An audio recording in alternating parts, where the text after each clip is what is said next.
Magpapadala ako ng tulong sa inyo.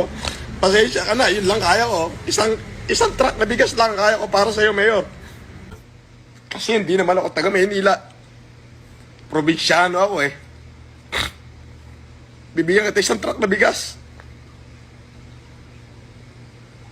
Bahala ka na sa mga kababayan mo.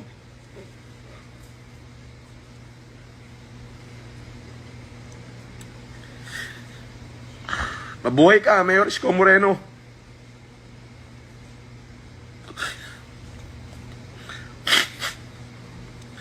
Ako, Mayor, di ko alam kung saan ako pupunta. Hindi ko alam kung ano mangyayari sa akin. Kasi pinagtutulong-tulungan din ako eh, ng mga taong nasaling ko. Pero yung isa lang alam ko, hindi ako kriminal. Wala akong pinatay. Wala akong dinambong. Wala akong tinapakan tao. Kaya kahit saan kami makarating, kahit sa Korte Suprema, harapin ko sila. Dala-dala ko yung bayag ko, Mayor.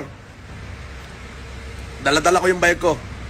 Mabuhay ka, Mayor Isko. Hindi ko nahahabaan tong aking message kasi baka mabura eh. Paki-share na lamang po at nang makarating kay Mayor Isko Moreno. Mayor, hindi mo na ako kailangang i-PM. Yung pong aking secretary na si Miss Elizabeth Lopez de Leon, pipilitin ko kung makipag-coordinate agad sa inyo. Magpapadala ako ng tulong sa inyo. Pasensya ka na, yun lang kaya ko. Isang truck na bigas lang kaya ko para sa iyo, Mayor. Maraming salamat. Mabuhay ka, Mayor.